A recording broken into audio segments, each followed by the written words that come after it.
श्लोक 19. ज्ञानं कर्म च कर्ता च त्रिधैव गुणभेदता प्रोच्यते गुणसंख्याने यथावत् शृणुतान्यपि. अर्थ, ज्ञान, क्रिया व कर्ता ही सांख्यशास्त्रात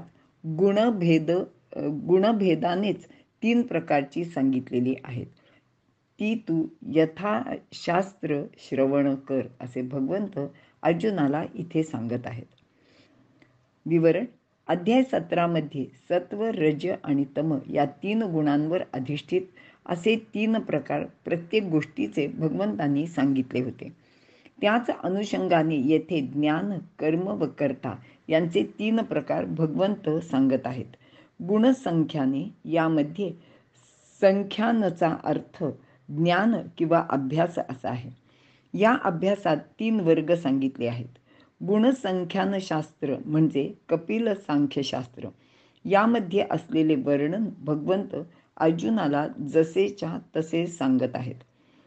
हे विवेचन सत्व, रज, तम या पद्धतीने वर्गीकरण करून केलेले आहे. यामध्ये ज्ञान, कर्म व कर्ता यांचे त्रिगुणात्मक वर्णनाबरोबरच बुद्धी, धृती आणि सुख यांचेही त्रिगुणात्मक वर्णन आहे. तमोगुण हा प्रमादकारी म्हणजे मूर्खपणा करणारे आहे. रजोगुण हा रागात्मक म्हणजे आसक्ती वाढविणारा आहे. अर्थातच हे गुण व यातून होणारी कर्मे यांचा त्याग करायचा आहे. सत्वगुण हा निर्मल, प्रकाशक, ज्ञानमय, निर्दोष असा असल्याने त्याचा व सत्वगुणातून निर्माण होणारी कर्मे यांचा स्वीकार करायचा आहे. आणि याचसाठी भगवंताने पुन्हा एकदा या गोष्टीचे विवरण केले आहे. या त्रिगुणातून स्वतःच्या सामर्थ्याने या विश्वाला व येथील प्रत्येक गोष्टीला त्याचे 3 भेद करून आपल्याला अंकित केले आहे. तसेच या 3 गुणांमध्ये प्रत्येक वस्तूचे वर्गीकरण झाले असल्याने त्या गुणभेदात सापडल्या आहेत. आणि महत्त्वाचे म्हणजे हे भेदसुद्धा 3च प्रकारचे सांगितलेले आहेत. या संख्येत कधीही कमी किंवा जास्त होत नाहीत, असे भगवंत सांगत आहेत. श्लोक 20. सर्वभूतेषु येनैकं भावमव्ययमीक्षते अविभक्तं विभक्तेषु तज्ज्ञानं विद्धि सात्विकम्. अर्थ, परस्पर विभक्त अशा सर्व भूतांच्या ठिकाणी ज्याचे योगाने अद्वितीय, अविनाशी व अविभक्त असा आत्मा किंवा तत्व आहे, असे ज्या ज्ञानाने कळते ते ज्ञान सात्विक होय, असे भगवंत सांगत आहेत. विवरण. आता भगवंत ज्ञानाचे 3 प्रकार सांगत आहेत. पैकी सात्विक ज्ञान म्हणजे काय ते या श्लोकात त्यांनी सांगितले आहे.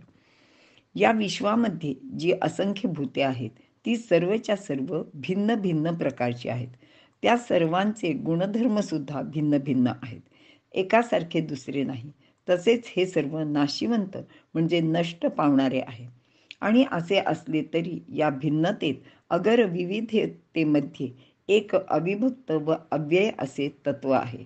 आणि ते तत्व म्हणजेच अक्षर तत्व, जे न संपणारे असे आहे. हेच श्रेष्ठतम ज्ञान आहे. म्हणजेच सारी विविधता एकाचीच अनेक रूपे आहेत. या रूपांचा आकाराचा नाश झाला तरी मूळ तत्व अविनाशीच आहे.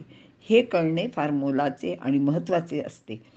ते ज्याला कळते त्याला सात्विक ज्ञान प्राप्त झाले आहे, असे भगवंत सांगत आहेत.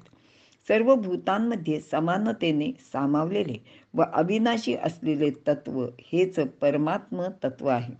या ज्ञानाला परमात्मा साक्षात्कार असेही म्हटले आहे. म्हणूनच सात्विक ज्ञान व परमात्म साक्षात्कार या 2 स्वतंत्र गोष्टी नाहीत. सात्विक ज्ञान जीवनाचे सर्वश्रेष्ठ मूल्य आहे. सर्व कर्मांचा अंतिम बिंदू किंवा उद्दिष्ट सात्विक ज्ञान प्राप्ती हेच असायला हवे. आणि मोक्ष म्हणतात तो सुद्धा हाच आहे व हाच सर्वश्रेष्ठ पुरुषार्थ सुद्धा आहे. वर सांगितलेले अविनाशी अव्यय तत्व म्हणजे परमतत्व किंवा ब्रह्मतत्व. ती केवळ कल्पना नाही. आजच्या विज्ञान युगात सुद्धा या गोष्टीला मान्यता देण्यात आली आहे.